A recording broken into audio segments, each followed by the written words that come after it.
दोस्तों नमस्कार। मैं राधेश्याम यादव और आप देख रहे हैं मेरा विद्रोही चैनल। मेरे विद्रोही चैनल पर आप सभी का बहुत बहुत बहुत स्वागत है।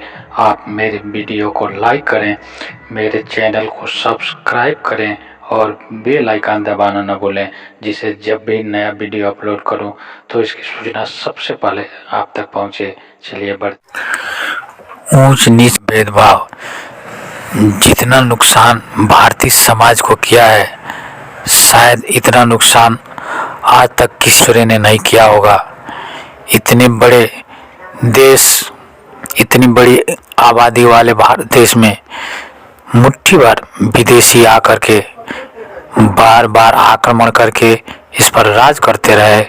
इसका एकमात्र कारण था, या यूँ कहें कि सबसे बड़ा कारण था, कि यहाँ के जन समूह को सेना में भर्ती नहीं किया जाता था।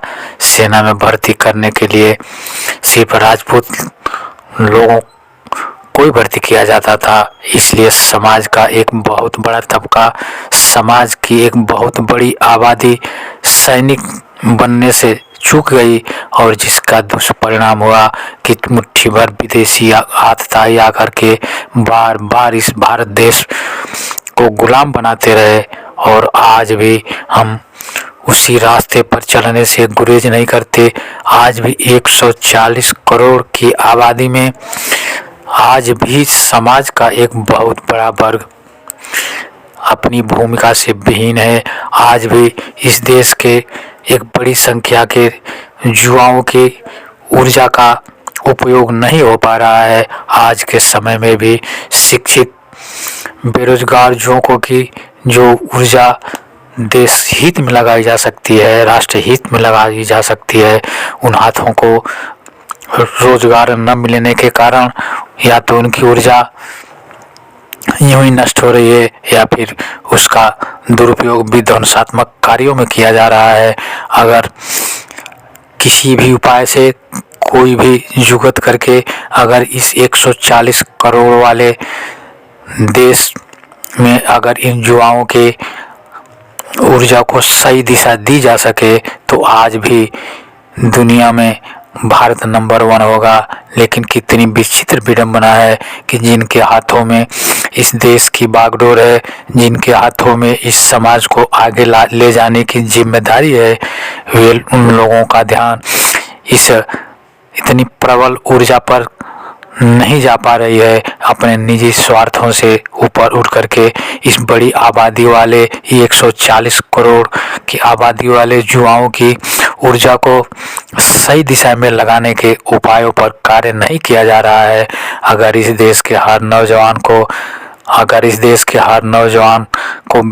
रोजगार दिया जा सके, अगर इस देश के हर नौजवान की ऊर्जा को सही दिशा में लगाया जा सके, अगर हर नौजवान के ऊर्जा का पूरा उपयोग किया जा सके, तो यह देश स्वर्ग बनने से इस देश को कोई नहीं रोक सकता। लेकिन कैसी विचित्र विडंबना है कि आज भी इन युवाओं में देश में बढ़ती बेरोजगारी के लिए नए पद सृजित करने, नए रोजगार सृजित करने के लिए कोई खास व्यवस्था नहीं दी जा रही है।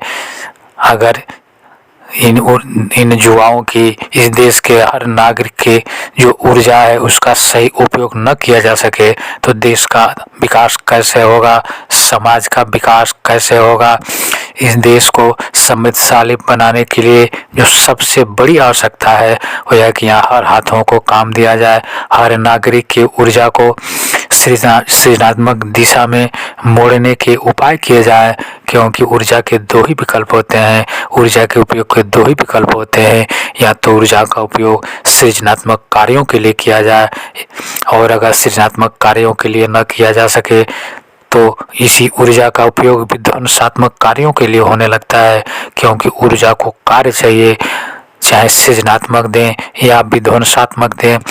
सृजनात्मक कार्य होगा तो देश और समाज का विकास होगा, और विध्वंसात्मक होगा तो देश का विनाश होगा, देश की अवनति होगी। इसलिए आवश्यकता है कि इस देश के कर्णधारों के ऊपर जो जिम्मेदारी दी गई है, इस देश की जनता ने सत्ता में बैठे लोगों को जो जिम्मेदारी दी है, वे अपनी जिम्मेदारी का निर्वहन पूरी ईमानदारी और निष्ठा से करते हुए यह प्रयास करें कि देश के हर नौजवान को, इस देश के हर हाथ को रोजगार मिले और इस देश के हर नागरिक की ऊर्जा को सृजनात्मक कार्यों में लगाया जा सके। तभी भारत सोने की चिड़िया फिर से बन सकती है और तभी इस देश में राम राज्य आ सकता है। इसके लिए आवश्यकता है कि सरकार इस पर ध्यान दे और साथ ही साथ समाज का जो प्रबुद्ध वर्ग है, जो अध्यापक वर्ग है, वो अभी अपने बच्चों के भीतर ऐसी शिक्षा का विकास करे, ऐसे बीज डाले ताकि उनके भीतर भी राष्ट्र प्रेम निरंतर बढ़ता जाए और देश के प्रति लगाव बढ़ता जाए। सभी धर्म और संप्रदाय से उठ कर के एक राष्ट्रवाद की भावना को जन्म दिया जाए और इस तरह के बीज बोया जाए, इस तरह की शिक्षा की व्यवस्था की जाए कि हर आदमी पहले राष्ट्र के बाद में राष्ट्र के संबंध में सोचे, सर्वप्रथम वो राष्ट्र के विकास के संबंध में सोचे, फिर अपने निजी आवश्यकताओं के लिए सोचे, तभी इस देश का विकास हो सकेगा। आप मेरे इस वीडियो को लाइक करें, इसे अधिक से अधिक लोगों को शेयर करें और अभी तक अगर आपने मेरे विद्रोही चैनल को सब्सक्राइब नहीं किया है तो सब्सक्राइब कर लें। मिलते हैं अगले वीडियो में नए विषय के साथ, तब तक के लिए नमस्कार, जय हिंद, जय भारत, वंदे मातरम।